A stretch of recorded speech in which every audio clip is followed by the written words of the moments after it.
Hey everyone, and welcome to the show that asks you to pull out your chairs, get out your TTRPG books, and join us at the table. This will be the second part in a very awesome conversation about representation for East Asian cultures and history and fashion, especially in form of media and TTRPG. Coming back to the show is Eunice. Please, Eunice, tell us who you are and where we can find you on that sweet, sweet internet. Hi, so I am Eunice. I also go by Yaya, and you can find me at JadePalaceYaYa through most of the stuff. If you can't find me on JadePalaceYaYa, you can also find me as My Hamachi, which is my Twitch and everything else. Very, very nice. And as always, my man to my left, maybe on the right when it hits YouTube, Mr. Michael Powell, please tell them who you are and where they can find you on that sweet, sweet internet. Well, it's me, your friend, your buddy, your compadre, Michael Powell, and you can find me all over the internet on my social media handles, which is at Mr. Kapow. That's MRKAPAO. And how about you? My name is PJ McGaw. I'm all over the internet at pj.mcgaw, Facebook, Instagram, Twitter, and TikTok. Come and find me. Let's have a good time. Without further ado, let's get down to the business. Trying so hard not to get Disney to come after me for copyright infringement, but let's continue with part Let's just two. get to it. Let's just get to it. Let's get to it. What is something, like, if you had to make a movie, right, of your heroic journey? Because we talked about the set pieces and the culture's a prop and all this kind of stuff, but the appearance, the aesthetic is part of the culture. So, like, talk about your fashions a little bit, because you're wearing an amazing piece, and I know you make amazing pieces. Yeah. So I wanna bring in that aspect, because I mean, clothes. You like that? What was it they said in oh gosh, the amazing movie with manners maketh man, but clothes makes the night or Kingsman. something. Kingsman. Thank you. Yeah.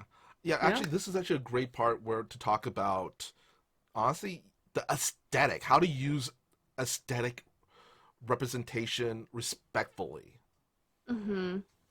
Okay. Well, you guys also remember that now, just like I could point out, like, again, China has its own ethnic, it's not just Han Chinese, you have like Manchurians, Mongolians, Hmong, and stuff. These are all different ethnic groups within the Chinese, like, in itself. And so to have, like, you have to also, I personally think that's, people usually need to understand that more. People need to acknowledge that. Like, unfortunately, Han Chinese, I'm majority Han Chinese. I probably part Manchurian and Mongolian from my grandfather, but I'm majority Han Chinese, and the Han Chinese are the majority. So it's a lot of the representation is always Han Chinese fashion. That's why you see, like, that's why it's the term Hanfu, which means Han garments or Han clothes. And that's usually what the people refer to with Asian, like Chinese Asian fashion. It's like really crazy. So I always talk about how, like, people, I'm sorry, I lost my train of thought. Oh my goodness. But anyways, okay. But the thing is, even just Han Chinese itself has so many different dynasties. Each different dynasty has its own particular fashion. During the 春秋战国, 春秋战国 is so Zhou dynasty, Spring Autumn dynasty, Warring States era, Qing dynasty, and kind of Han dynasty have looser robes. It's when they wear clothes, it's called shengyi, which means deep clothes. And that's like when you see, like, they're just loose, they're baggy, they're not particularly fitted, because it's just layers upon layers, because during that dynasty, during that time period, it's really conservative. You're not supposed to see any skin, like, oh my god, don't see their ankles. And, like, you know, Tang dynasty is where you see, like, the Ruqing, where the more sexy, I guess, term is, because the Tang dynasty was the peak of Chinese culture, where our relations with the outside world that's when Silk Road was, like, super popular. That's when again, like, it has Tang dynasty was the one where they had, like, the most political, like, outreach. And during that time, their clothes were, like, a lot more skimpier. Like, they were able to see, like, the top of their breasts, and that's, like, a huge no-no in most other cultures. And then you have the Song dynasty, the Ming dynasty, and then we don't consider the Qing dynasty clothes Hanfu, because they were ruled by the Manchurians. and that's itself. And that's what people don't understand. So usually with fashion is very important because you always see someone in a qipao, which is what I'm wearing right now. This is a qipao. This is not traditional Han clothes. This is actually stemmed from Manchurian clothing during the Qing Dynasty. But people don't know that. We have some images here that you sent us. We can go through it. Yes. I pretty much have them arranged in how it was put into our group chat. Okay, that's fine. That's fine. Is there anything you want to, for us to, bring up using it as an example or anything like that? You know the dragon one, the one with the dragon with Hama? Okay, so all of my clothes I match with my dog. I'm a crazy dog lady. I'm a crazy dog mom. That dragon one, the blue long robes. Is that 1, 2, 3? I have them listed as 1 to 6. Hold on, I have to check the chat. Yeah. I don't remember what the order which I sent. Oh my god, my phone is so slow. Astral Hellbender posted, "Are any of you native to countries outside the United States?" Yeah, I was born in Taiwan. I was born here, but yeah. Speaking of in the chat, really curious how this feels. Avenging Penguin mentions that when dragons are depicted in RPGs and TTRPGs, they're always the King George of the Dragon type dragons, very Eurocentric. Would you like to see more Asian-based dragons in RPGs? Dragons in itself is kind of an issue that I would like to address, and I totally forgot about just until just now. Heck yeah, no, please. Well, the you clothes. can put up the clothes thing, and you can talk about that because you said it involves dragons. Yes. Yes, Okay. Yes. It's number. I think it's number 3. 3? Okay. Number 3. The one Yes. that's taking The Little pink? Tokyo. The pink one? No. The one I sent. Oh wait, no, the blue one. Wait, is it not? Okay. Like, I have it as 1, 2, 3, 4, 5, 6. Hold on, let me just resend. I'll just resend this one. Blue dragon. That's all I need. It has a tail. That's the only one that has a tail. I cannot wait to see this blue dragon pop up in the other stream. Okay, I see it. That's...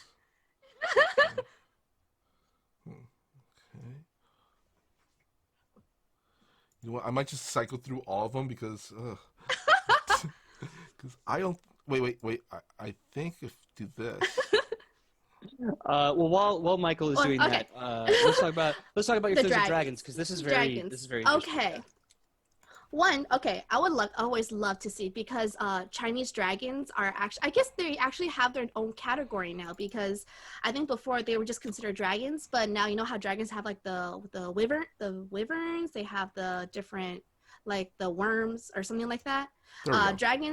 Asian dragons now have their own type. It's called long. In English, people call it long. Because they're long, but it's not because they're long. It's because it comes from the Chinese word long. And yes, I would always love to see more dragons. But that one. So that outfit is my Empress Dragon outfit. I did with my dog. That one's actually inspired by clothes. It's a very stylized because it's form fitting. While during the period that I'm influenced by was probably during the spring, autumn, and the warring states. And this is a chujin with a, it's kind of a dasho-san, but not really. It's just a robe. And this one's more stylized because it's more form-fitting. But like, sorry, that's my weird pipes. In traditional, it would definitely be loose. It would all just be like a very rectangular cut that you just wrap around yourself. So it's bulky, it's heavy. I feel bad for people during the summertime in ancient times. But with dragons, speaking of dragons, in Chinese culture, dragons aren't bad. And that's what I see a lot of people use in RPG and in movies, fantasy. They always put like dragons as like an antagonist or one of the bosses that you need to defeat because they're like antagonizing the village. They're killing like sheep and people and stuff. That's not how Chinese dragons work. In especially I want to say Chinese because in Chinese culture, we call ourselves Long de Chuan Ren, which means we are descendants of the dragon. Like, there's actually a whole song. There's a great cover by Wang Linghong, and it's amazing. But in Chinese culture, dragons are guardians. Chinese dragons are gods. They don't antagonize people. Like, of course, dragons are usually associated, and I think that's the difference between dragons in Western culture and dragons in Eastern culture. Western dragons breathe fire, while Eastern dragons are more associated with water. Water is life-giving. Water can, of course, you can drown, but usually water is very life-giving. So I always hate seeing, well, not hate, but seeing dragons portrayed as antagonists in RPGs kind of just proves that these people probably didn't do their research on the culture. Yeah. And actually, like, there is a whole, and that's the thing, like, it just seems like, again, people see Asians and they think dragon. Dragons aren't the only mystical beasts in China here. I actually have a book. Chinese, we actually have a whole bestiary. This whole book, oops, I've got lipstick on it. This whole book basically are just like different mythological like creatures in Chinese history. This Chinese bestiary was written during the Xia dynasty. That's like 3,000 years ago. And it's so easily accessible. And it's actually quite well known. Like, it's so easily accessible that someone could just buy. I bought this off Amazon. Like, someone could buy this off Amazon, research different types of beasts, and they actually tell you in the description which beasts are like malevolent, which beasts are guardian animals, which beasts are like, you know, like even avoid humans. And it's so easy. You buy a book and you read, you research. And I think that personally seeing dragons as, like, you can still have dragons. Dragons, again, are very important to Asian culture, but stop having them as like something you need to kill. Dragons are important. Dragons are good. Yeah, and like I said, dragons aren't the only thing, and that's just, and also the whole fact that this is just the Asian bestiary. You know, there's a whole culture around, you know, other, you know, creatures like in, you know, from other cultures like Japan with, you know, the yokai, or Korea, the Philippines, like Vietnam, all that, you know, Thailand. There's stories, there's myth, there's folklore. It's different across the board. Exactly. And can I just say, I'm kind of sick of seeing like nine-tailed foxes. In Japan, it's kitsune. In Chinese culture is Jouweihu, and I know people always like, oh, the kitsune is Japanese. The origins of the kitsune is actually from Chinese, old Chinese, because the kitsune is actually, well, the huli is actually in the bestiary, so that's actually older than Japan. Eunice, Avenging Penguin's asking, what's the name of the book? Oh, it's just the Chinese bestiary. Let me see if I can. Chinese bestiary. I think I put it in the chat in text. Yeah, a Chinese bestiary. You can put up a little bit higher. There we go. Perfect. Because I made notes. I'm definitely gonna look. I call it a bestiary, but it's spelled bestiary. I don't know why. Yeah. Yeah, I don't get it either. Like even like that does look weird. Yeah, it's I think it's supposed to be bestiary, but it's spelled bestiary. But in Chinese, it's called Shanhai Jing, or the story of Shanghai, mountain. The story mountain. Someone yell at the editor. But well, it's funny because dragon is one of those creatures that appears almost in every culture. You see it in South in South America, and you see like the I'm gonna butcher this, the Mexica, the people that became like what we think are the Mexicans. That's why you get like the dragons of the Aztec temples. And, oh yeah, like the Quetzalcoatl. Exactly, the Quetzalcoatl. You see it, of course, everywhere in European folklore. I think it's in African cultures and mythologies. I need to double check that, but it means something different. Like and I think this is the problem with like the dragons of East Asia being the villain, is because in the European cultures, the dragon was a metaphor for evil, you know, or a great and powerful beast whose power was so great it was a danger to others. So I think there's that training of, oh, it's a dragon, it's a badass mythical creature, I'm gonna kill it. Like, because my gonna kill our sheep. I think Reef Psyche posts this best as more Christian propaganda a lot of the time. dragon got associated with serpents, and serpents are associated with the devil. But in a lot of tabletops, dragon temperaments and adversarial personalities are very diverse. Video games don't do a great job of portraying it, though. All of that is also very true. Yes. Because think about, what is it? Dracula. It's, I believe his name is, it strictly translates to son of the dragon, but loosely translates to like son of the devil. Because of that cultural significance of the dragon and the serpent being Satan in the Garden of Eden. So I think that's kind of, and I'm not excusing it, but I think that's kind of where it's coming from, which is tragic, because it is giving negative representation to Chinese dragons. In fact, Michael played a Chinese dragon god in our Ra's Rave party. Which one of the four sea gods? Was it I always blank on it. Alsong? Was I'm it? blanking on the name. It was either Ao Chin or Ao Guang. Ao Guang. I think it was Ao Guang. Because your brother Ao Chin was there. Yeah, but we I like never 60 saw gods. him really. I couldn't. Dude, it was so hard juggling 60 deities and 6 players. Oh my god. Yeah, like we literally were. Some of us were playing actual deities from, different cultures. And I chose. Speaking of deities.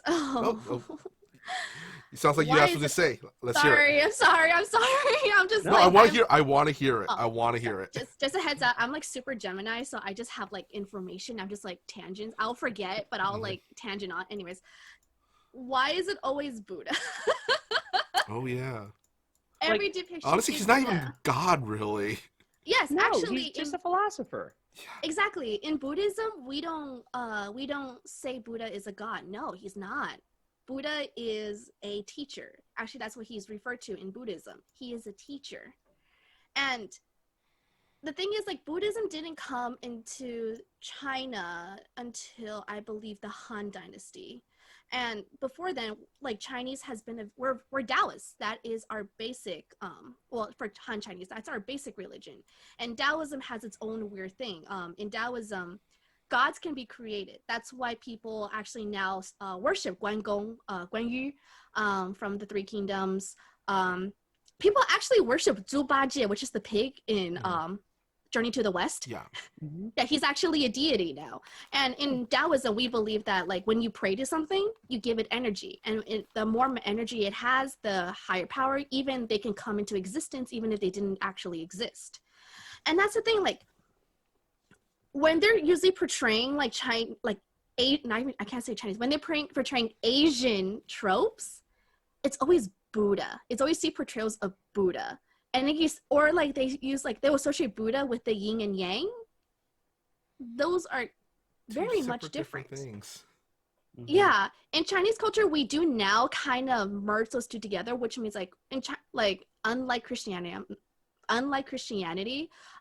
we actually acknowledge that it could all just exist, and then they're just coexisting in their own planes. Like Buddha exists, Taoism exists, and then they're all probably just chilling and being like homies.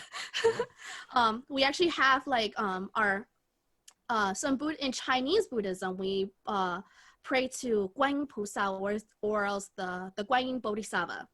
Guanyin is a bodhisattva in Buddhism, but she doesn't exist in the Hindu Buddhism. But then it's because of our own things, and that's the thing. Like they always portray like it's always Amitabha, like Shijia Morning Pusha. It's always Amitofo, which Shijia Morning is the Gautama Buddha. Sorry, I'm like really bad with translations. It's always that, and it's always like, oh my god, that's it with the monks. It's always Buddhist monks. We have Taoist like priests as well, and that's the thing that's not portrayed, which again shows they don't really research the cultures, because there's so many. It's China, Asia. It's not just Buddhism, and if you want to go by the whole Asia trope, even Japan too. Japan has its own Shintoism, and they also have their own form of Buddhism that is now very much different with its own like structure and like all that stuff. And that's what I always portray.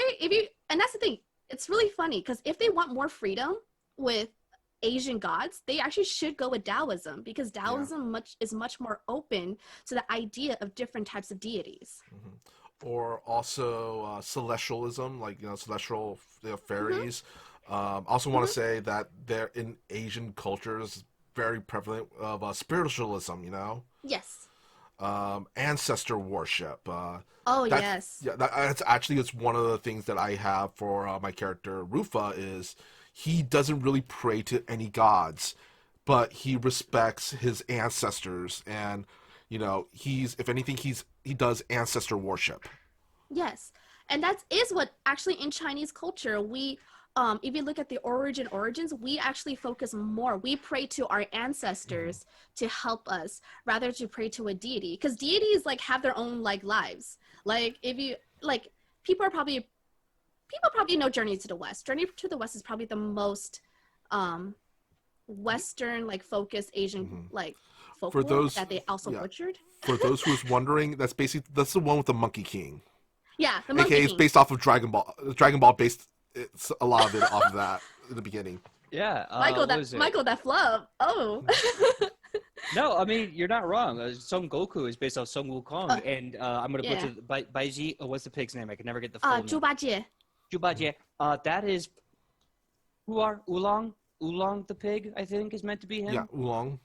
And they say that Yamcha is meant to be the sand demon they find later. 沙悟真. Yeah. Xiaowu, thank you. Yeah, because they Mhm. find Yamcha in the Mhm. abandoned in the desert, and it's Yeah. meant to be based off of And him as well. and Chi Chi is basically the priest. Exactly. She is. She is. Yeah. Which is like what a freaking curveball compared to what the priest is supposed to be, right? Hmm.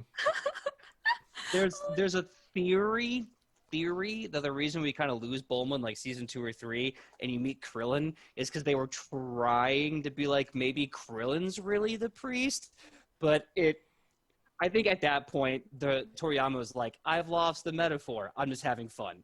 Yeah. Although, if you say Krillin's the priest, I kind of believe it because he's kind of useless, just like the story. Oh, okay, no, those are fighting words. Hold up. Put in the gauntlet. Yamcha is useless. Krillin at least can hold his own. Okay. Hey, That's Namek. Yamcha was badass early on. He didn't become useless till basically Booma, like Which Booma is very dumped him. Sand Demon. Yeah. Which is very Xiao Jin, because Xiao Jin in the beginning he's really badass, but towards like the end of the story, it's like. And I want to correct something I said before. When I said Chi-Chi I was actually referring to Booma being the priest earlier. Mm-hmm. Which I thought for some reason I picked up that you were saying that Bulma was supposed to be the priest, which is Master Roshi supposed to be anyone, or is he just a gross old man? I don't. If he's, oh god, I'm trying to think. If he's supposed to give guidance, right? Yeah. Yeah. Oh god, is he supposed to be the Bodhisattva? Oh no. Maybe. Oh, that's a terrible way to bring that up. No, I was like calling great out. guidance. I was calling out Michael's flub because Michael was all like, "Oh, like was it Monkey King is based on like Dragon Ball Z?" I was like, "Michael, no." Other way around. Well, Other way around. Other way around. Yes, But, yes. Really quick, what was Reap it? Psyche posted, Taoism is really interesting. Magic the Gathering did a whole block of cards based loosely on it. While it missed the mark in a lot of ways, the storyline was amazing. Mm. It's one of those things, once again, do your research, do your homework, and stop using, like, not just our culture, but any culture just as a background piece. Yes. Yeah. Again, like I want to use Mulan as the example. Was that like it was very obvious that aesthetically it was gorgeous. Like I watched the Mulan movie and aesthetically, oh my god, aesthetically that movie was gorgeous. It was filmed beautifully. But you can obviously tell that they were like, oh, what's pop? Because they were on with the Mulan movie, they were trying to market towards the Chinese market, which didn't work. China has banned that movie. China has banned that movie and any mentions of Mulan. It's really bad. It was that bad. But it's like it was very obvious that they were probably like, oh, what do Asians like? And they just probably read a synopsis of different Chinese dramas and looked at different cover photos and maybe even trailers and just put an amalgamation together. And that in itself, that's what's really patronizing. It's like when you try to like cater to us, but you don't respect us enough to give us a actually good like product. Speaking of which, this is actually to both Eunice and PJ, but with Eunice first, what are some medias that you think that is out right now that we could that you think that really helps this narrative? Like Western media, right? Honestly, any media, Western media, anything. Okay. Anything like you would like if somebody goes to you and say, "Hey, can you recommend me some Asian media that isn't problematic or anything?" Okay. Well, the thing is almost all Chinese movies then, because Chinese movies is created by, you know, the culture that it represents, which is very good. I think like if you want to really start, no joke, one Western movie that did really well, and I did not think it would do really well, and caught me by surprise because when I saw the trailer, I was like, this is horrible. But when I watched the movie, I cried like a baby, and it's Over the Moon by Netflix. The cartoon. And from what I heard, actually, like they actually did work with China for the movie, but the director for that movie is white, the script writer is white, and that movie I actually think was such a good movie. I legit cried. And that one, I think if anyone wants to take inspiration, like definitely go look at Over the Moon, and definitely, of course, Avatar: Last Airbender. I think that's direction that we would definitely want. I personally would like to see it go. It's like it's representation, but it's not like patronizing representation. No joke. Okay, so if you have Netflix and you live in America, there is one movie called the Yin Yang Master. The Yin Yang Master.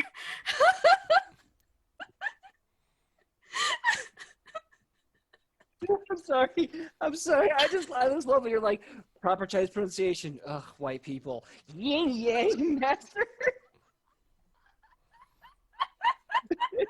I thank you. Okay, it's the Yin Yang Master. What is it called? Let me check. There's two of them now. The first one, definitely go watch Yin Yang Master Dream of Eternity. It came out last year. It stars Deng Lun and Mark Zhou, and that's actually a really good fantasy movie. It has its based in Taoism. It's actually kind of based on the Japanese game Onyoji, which is like a mobile game. Okay. So yeah, that one's really good. That one actually, if you want a good fantasy to see how it goes, no joke, I think that like people like RPG and stuff should really look at Chinese fantasy movies, because those are, if you want a fantasy world with Asian inspired, we have so much, because in Chinese culture we love fantasy.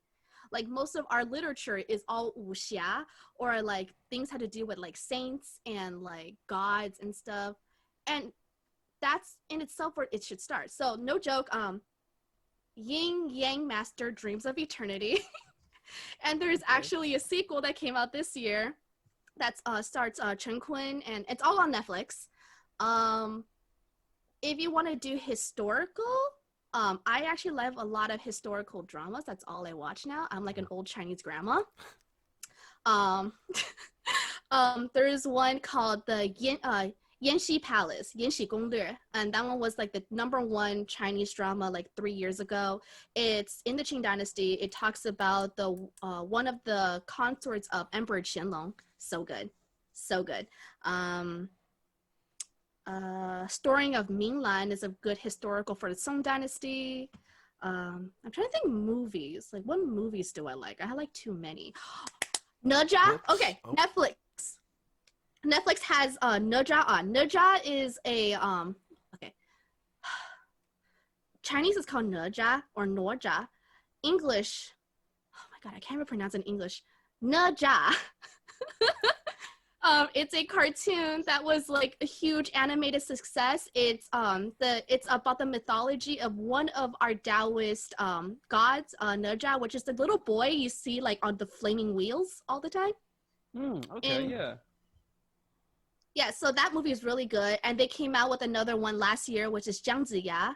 which is based on Jiang Taigong, or like it's one of the saints also in Chinese deity. He's actually my ancestor, which is funny enough.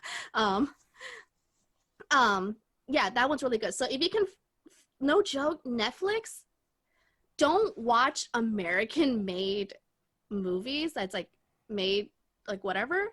Netflix actually has a lot of great Chinese movies made in China or has like collaborated with China that is actually just go watch them. There's, as I said, it's so easily accessible now that it's no one should have an excuse to be ignorant. And what about you, Yes, PJ? sorry. Do you have anything that you would recommend that you've seen that Oh you man. like? Hey, you know what? This I works for me.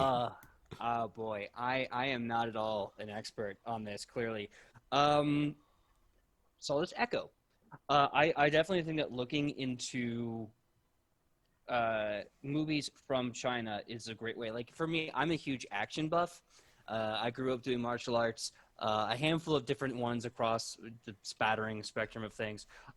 So if you can just pull out like, and I don't mean their American stuff, because while their American stuff is good, it is definitely American movies. But look up like Donnie Yen doing stuff in China. Look at Jet I love Li. Donnie Yen. Right? Oh, the dude is such a freaking I love badass. Donnie. And I Oh, mean, he's so good. look at him. Look at Jet Li when he's doing Chinese stuff. I think now he's a Singapore citizen, correct? It's been a while. Yes, I believe so. He hasn't been doing as much action because he does have health issues now that people like it's preventing him from doing actiony stuff. Yeah. Ooh, what's up? Stephen Chow movies, the Kung Fu ones, like Oh my God, Kung Fu Hustle is great. number 2 Oh is my supposed to come out, and I'm so excited. Oh my God, my partner's gonna flip. We used to watch Kung Fu Hustle on date nights. That's gonna be exciting. Looking forward to that. And I don't know if this is too old hat or too cheesy, but like classic Bruce Lee flicks like Chinese Connection Yeah. and The Game Big of Boss. Death. Exactly. I think you know what I think is funny about Chinese Connection is how it gets echoed by different Chinese artists and actors and choreographers. Like you see it. Like I think Donnie Yen did a straight up sequel to it. Jet Li did it when he did. Oh God, he did a remake. I can't remember what it was called. It's one of my favorite Jet Li movies. He breaks a dude's leg over a classroom table. It was the most disgusting thing. I tried. Is it ringing a bell to anyone? He comes back from schooling in the West, and he's starting to kind of blend the styles a bit as an homage to Bruce Lee. It's supposed to be a continuation. It's basically a what is it? It's a remake of a Bruce Lee movie, basically. Yeah, it's a remake of, I want to say Chinese Connection. I might be wrong. It is. I think Fist of Fury. That's it. Yes, and he's got the really swanky uniform. He's got the drip going. That's right. Yeah, great movie. And the dude, like, he fights one of the generals who just beats him with a belt. Great movie. Just go directly to the source. And if you like action movies, there you go. I know we've talked about it before a lot, PJ. You're a big fan of the Romance of the Three Kingdoms video game series too. I am, and I always take that with a grain of salt because as much as there's history to it, I know that it is prone to hyperbole. I love the story, but I refuse to believe a drunken pig butcher defended a bridge against 10,000 troops. I'm sorry. Zhang Fei is awesome. Zhang Fei is not that awesome. He could not have done that, physically speaking, but that story is so cool. So I am limited in my actual knowledge. Some stuff that I would recommend, some TTRPG stuff actually. It's a game called Jiangshi, Blood in the Banquet Hall. I mispronounced. I know. I see Eunice. Correct me, please correct me. Jiangshi. Yeah, Jiangshi. Sorry. Jiangshi. Jiangshi.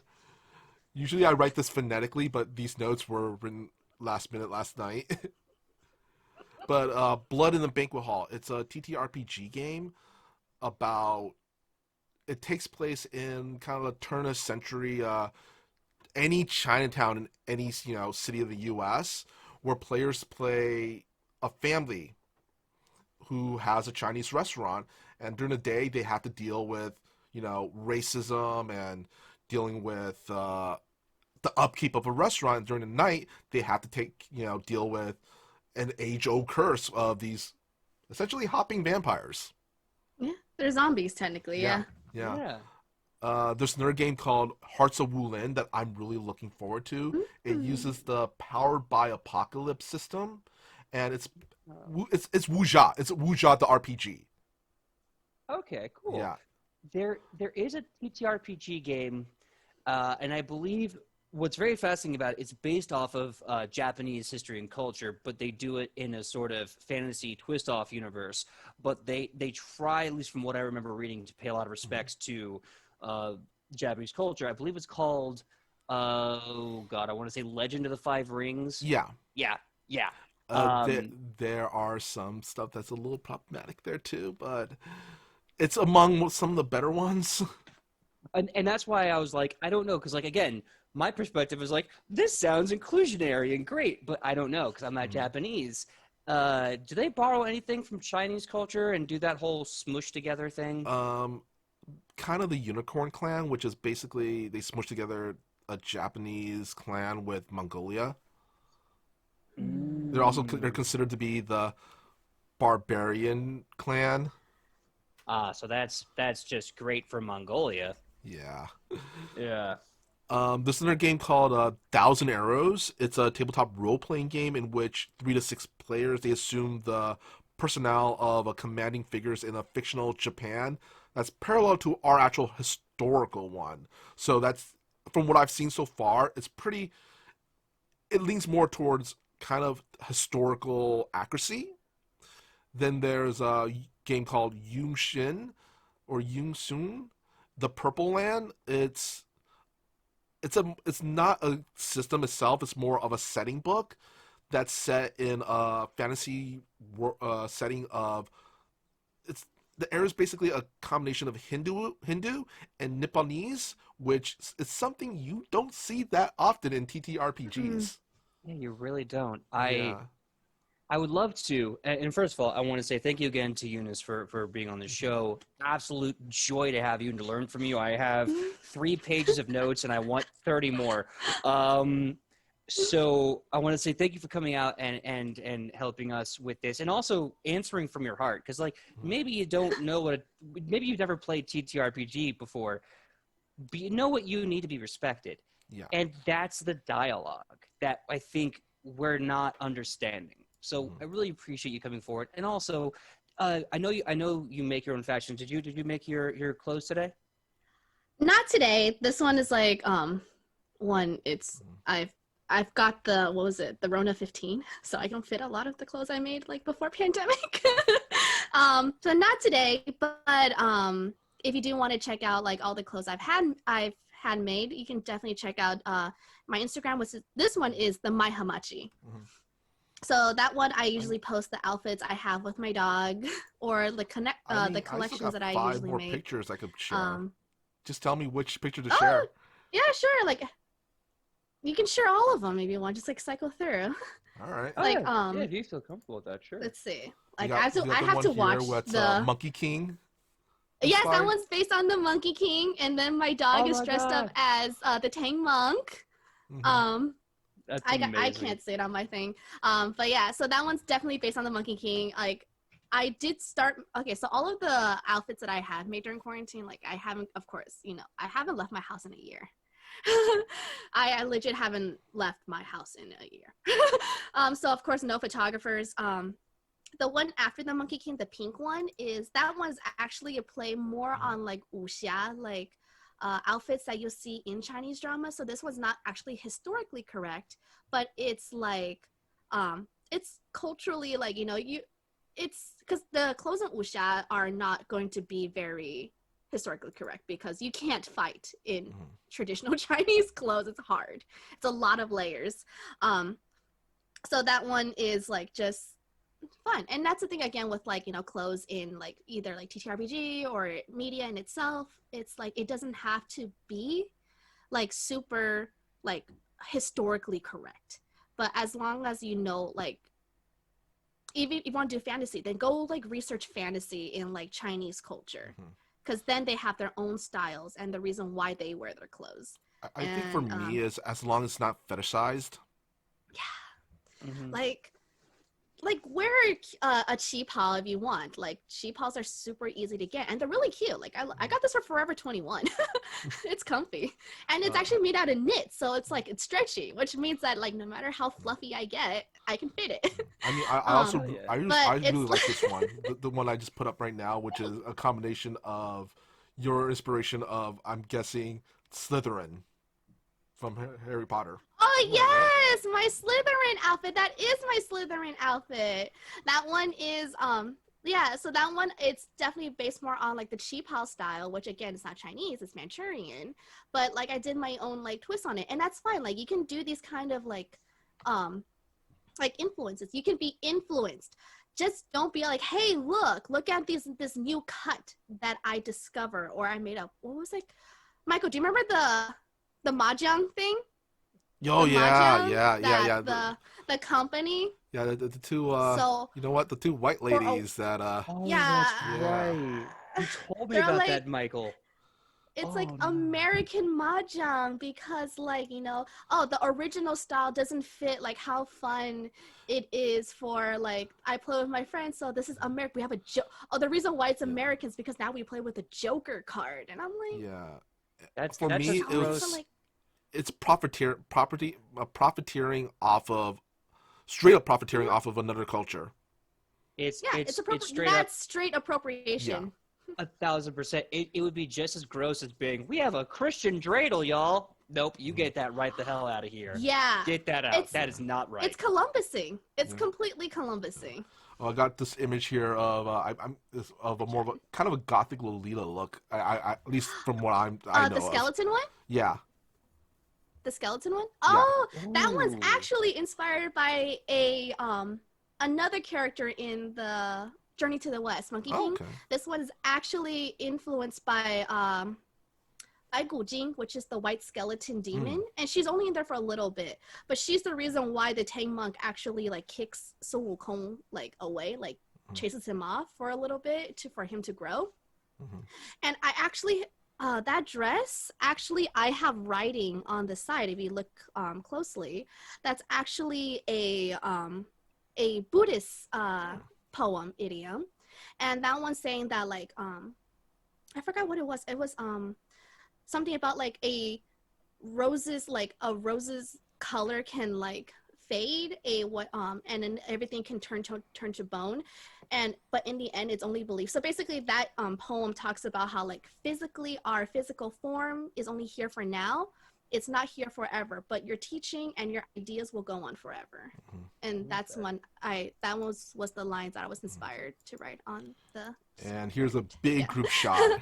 Big old group shot. Yes, and that was actually that shot was taken by my good friend Patrick Chua.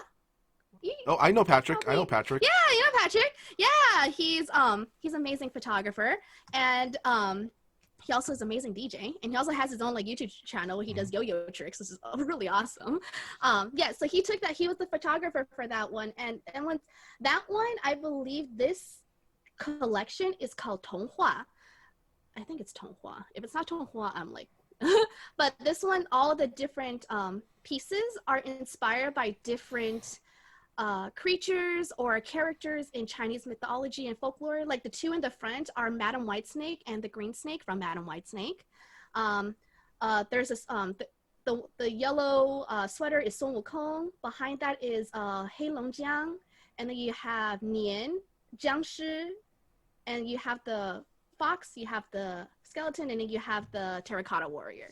So usually, so all of that collection was basically the idea of like usually portrayed folklore, like characters in folklore can either be bad or good depending on what. And yeah, that one was just really fun to make though. That one's like just trying to bring like, it's not just dragons in Chinese culture. There's also these different characters. Like one of my favorite folklore is Madam Whitesnake, and that's why those two are in the front, because those were like my crown pieces. But yeah, talk a no, lot. your stuff is amazing. I love your stuff. I know. I still need to get you to model my stuff. I just Yeah. You need to make something for this dude, this look. Yeah. Hell yeah! Give my man the drip. Give him the glow. Be like, here you go. Here's your. I don't know. And I'll let you guys talk on that. but I think we're getting down to that time. Okay. Yes. But honestly, if one viewer walks away from watching this, perhaps better informed or at least have somewhat of a new understanding of how representation really does matter in not just TTRPG scene, but the fantasy scene from everything, honestly. I'm happy and I consider this time just well spent because it really does matter. Hmm. Absolutely. Yeah. So I guess I feel like I'm stepping on someone's toes. I don't know if I am or I'm not. Yeah. So the one thing to take away from this conversation, the one thing I'm learning, is respect, and respect may be a big umbrella term, but I think all the things that make up that umbrella are necessary. Mm-hmm. Hmm. Definitely.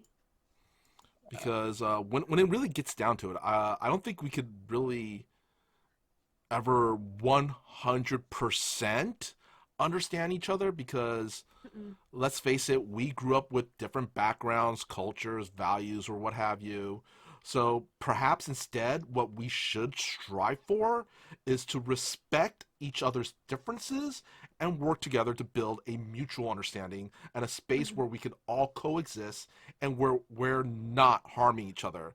And just Yeah. basically take the time to learn about other people's lives and cultures because at the end of the day, you can that's you're just benefiting from learning something new, and that's always good.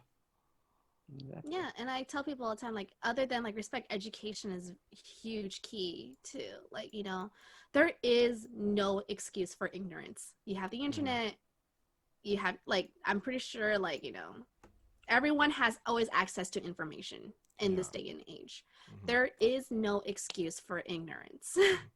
And it's also never too late to change because Yeah. honestly, something you grew up with may seem okay at the time, but it could be Mm-hmm. considered problematic now. But you know what? Oh yeah, You definitely. can still love something and still be critical about it because Absolutely. Exactly. yeah, there are stuff that I grew up with. Yeah, it's if you look at it through a lens now, it could be problematic, and I understand Hmm. it's problematic. And moving forward, I'm going to take what I learned to incorporate to my future work. But you know what? Hmm. I'm still using that as a learning tool. It's still something that I consider it was something from my past that I liked. Yeah. And I Yeah. think that if you love something, you should be critical of it. Hmm. And also understand that sometimes people have done terrible things with things that you love. Like I Hmm. love Green Lantern. And it just so happens there's been a ton of racists in the early period of Hal Jordan's writing. And that makes me really mad. Hmm. I can't do anything about it. At least I can say, you know what? From like 1958 to 1969, there's a bunch of racism, and it's not okay. Yeah. But I Hmm. like the stuff that came later when it wasn't so racist. Hmm. Yeah. Yeah. Yeah. It's honestly, yeah, conversations like this, we need it. We really do. Because not Hmm. only because there are some problematic things that do exist, but we also do live in a society that's these days it's really quick to judge something these days, and that's like 80% of social media right now. Yeah, Oh yeah. and well, another 20% is just memes and cat photos. Look, what are we fighting for if we can know has cheeseburger? Like Exactly. I'm gonna die on this hill. I did not bust my ass to get this far and not has cheeseburger. Exactly. That's the dream. And Uh, I really want to echo what I said in the beginning of our stream here. When you do have an audience like we do, you mhm, have a responsibility to use it well. yeah. Hmm. I'd like to put this out there for everyone watching, for everyone part of today's episode. Again, thank you so much for Eunice, and thank you so much, Michael, for opening up about Chinese culture, East Asian culture. My goal going forward, and Michael, if you share this goal, please let me know. And you don't have to say it's live on camera. I'm not going to put a gun to your head. But my goal with Edge of Legend is, as always, to show that heroes come in all shapes, sizes, cultures, creeds, sexual orientations, genders, etc. There are heroes in an Asian culture, an African culture, and in Hispanic culture that are just as important as the knight on horseback saving a kingdom. We're all heroes. We've all had to kill such tremendous demons, and I want to show that. And I want to thank you for opening up the East Asian voice, and I would love to on this show, if anyone in the chat, or you, Michael, or you, Eunice, knows South Asian, Southeast Asian voice that wants to come on the show and talk about what it means to be a South Asian hero and culture and representation, please too, because we need to stop Asian hate. Black Lives Matter. And the fact that Muslim phobia is still a thing after 20 years of fighting a stupid war just goes to show that the fear has never gotten better. We're all broken, and no one is trying to set the bone right to understand that we all deserve to be heroes in a world that we live in. So please let me know personally if any of you have anyone that you know in your friends list, like, oh man, this person's dope, they'd be great. Let me know, because I'd love to get on the show. Michael, if you feel okay, love to get on the show and be like, let's do it. Like, honestly, what we should do right now, especially now, is we just need to start building bridges. Absolutely. Yeah. Understanding, education, and let's get hyped by each other's culture. Like, let's get hyped that, you know, we can believe in something strong enough that it becomes a god. Let's get hyped that there's 12,000 years of Chinese culture. You know, let's get hyped about it. How else are you going to really start to respect it if you don't, like, get into it? Yeah. I know me. I'm always down to learn more. And I'm also down to educate. That's one of the reasons why we're doing this. Yes. Yeah. Learning and educating using our platform. Exactly. And also, Avenging Penguin is saying thank you for the dialogue. Scups is saying thank you so much for the dialogue. Skyle91 is saying Zhao Yun is #1 babysitter. Zhao Yun was the best babysitter because I have never seen a babysitter who go charging into a battlefield to save probably the worst heir to an army ever happened. Oh, Reef Psyche. I know we're wrapping up, but I think Reef Psyche just posted something that we should at least try to address really quick if we can. Absolutely. Okay. I feel that there is no excuse for maintaining ignorance, but it's hard to know to look things up it's hard to know to look up things you don't know you have to look up, which is where the part about taking criticism to heart and learning about it instead of becoming defensive when called out. Yeah, that's essentially like, oh god, that's 80% of Twitter. That's 80% of Twitter, and the other, once again, 20% is memes and cat photos. Yeah. Well, again, how do you fix something you don't know how to fix? That's a fallacy. Like, how do you change your oil if you don't know what oil to put in the car? And I think that's why we need to have these conversations, because I wouldn't know how to show respect. You know, I don't know what expectation respect comes with if I don't have this talk and go, right. So I research representation, like get rid of this kind of weird exoticness and just make it normal. Like, this is a culture. This isn't a brand. Don't treat it that way. Yeah. There's an article I read recently that says things that you could ask yourself. Will you admit your mistakes honestly and gracefully? Will you listen to your critics with empathy and good faith? And will you improve in practical ways, even if you must make yourself vulnerable to do so? I think the most important is just like, if someone calls you out on it, if you get defensive, that's the problem. Yeah. You just accept it and move on. Then, if you're lucky enough, they'll give you, like, you know, like stuff that you can further research. And that's the thing. Have conversations. Maybe if you don't, no joke, like as a Gemini, go down those rabbit holes. Go down those weird Wikipedia finds and just keep on, like, that's how you learn. Like, sometimes like you'll learn something you've never learned. And again, like if someone calls you out on it, like, okay, then ask them. Because if they're like, you know, if they're calling out on it from a good educational standpoint, if you ask them for like, okay, what else? They will tell you.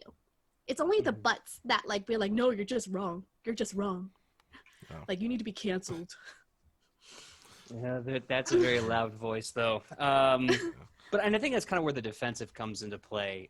You know, being when there are people who are correcting through attack versus people who are correcting in a manner that is taken as an attack, that you get those weird defensive mechanisms, right? And it is through that people resist learning, and in fact they become contrarian and start embracing ignorance. They start embracing the ignorance because it is easier to be the thing that you hate me, that you say I am, the creature, the monster you've made of me. It is easier to be the monster that you made of me than to fight the abyss and try to become a good person. Because at this point, who am I appeasing? No one. No. F it. Here I go. So I think, and this is in no way me saying, hey, you guys need to watch how you say it. No. But that confusion is everywhere. You know, it's we're all so hurt and broken that I think the subtlety of the dialogue is getting lost in the 140 characters or less. Yeah. Be mindful. That's also on par with like the person who's calling it out too. It's like, if you want to educate, don't call someone like dumb. Don't like call names. Just be like, hey, you know what? This is like, talk to them as like, this is not really cool. I can like, you know, like, oh, you can do it this way instead. Don't like go full out defensive either. Because once you're defensive, that person's going to be defensive and nothing's going to happen. Yeah. So from like an educator standpoint too, like that's what I try to do. Like that for me, it's like, that's the reason why I started my YouTube channel as well, was to educate. Because there are a lot of things that people don't know. And I always say, like, don't call people out if you really want them to learn. Like, unless though that person's being a complete butt, that person's being super ignorant and has a history of being ignorant or racist, then okay, that's different. But if this is someone who generally doesn't know and did it like unconsciously, then educate. Have a conversation. Exactly. Converse. Don't argue. Yeah. If they refuse, then it's not on you. You know, if they refuse, it's not your problem that this person isn't learning. Yeah. And, you know, spoons, for the metaphor, are a very important thing. We're all exhausted from this quarantine. We're all exhausted from projecting hate, suffering from a lack of control in our lives, and all of the other problems that have just blown up. I mean, they've always been there, but we've had the, I guess you could say, the emotional energy, the empathetic energy to kind of cushion ourselves. We're all out of energy. We're all out of empathy. And that's, and therefore, knowing when to go, okay, I don't have the energy to be corrected right now, but I have to do it later dates, right? And vice versa. It is not your job to correct that person all the time. If you don't have the energy, just go, you know what? That's a nope situation. I'm noping out of this. Honestly, like I said, once again, that goes to the whole, dude, we live in the age of the internet. We have the resources at our fingertips. If someone does kind of, I don't want to say call you out, but want to tell you something's problematic, but don't have the energy or spoons to do so, you could do your own homework. Yeah. Exactly. Well, that being said, again, I want to thank Eunice for coming on the show. I want to thank Michael for opening up too, and I want to thank the chat and the audience for being amazing, being honest with their questions, with a real desire to learn, and being very respectful of the material. I think it's about that time to tip our hat and call it a night. So without further ado, thank you so much for joining us here at the table. I would love to open up this dialogue across many different cultures and voices, especially in this time. So if you know anyone, please put it in the chats, comments, anyone here as well. Without further ado, let's say our goodbyes, starting with Mr. Michael Powell. Mr. Michael Powell, please tell us who you are and where we can find you on that sweet, sweet internet and all the awesome things coming up. Well, you can find me all over the internet on my social media, which is at Mr. Kapow, that's MrKapao, or my Facebook page, which is facebook.com/Michael Powell Does Stuff, because I do a lot of stuff like my YouTube channel called Fantastic Tales of Adventure. And also on Thursdays, I'm part of a Twitch channel called Toyzilla Network, and I'm on a show called Toyzilla Live, Thursdays, 6 p.m. Pacific Standard Time, talking about toys and whatnot. And I got another show that's probably going to be releasing sometime this week that I'm the dum-dum that's keep throwing himself into projects. I feel that. Be good to yourself, Michael. You do so much. Stop loading yourself up. I will actually, Eunice, if you don't mind, I'll have you go last because I feel like you. Go. Yeah. Sure.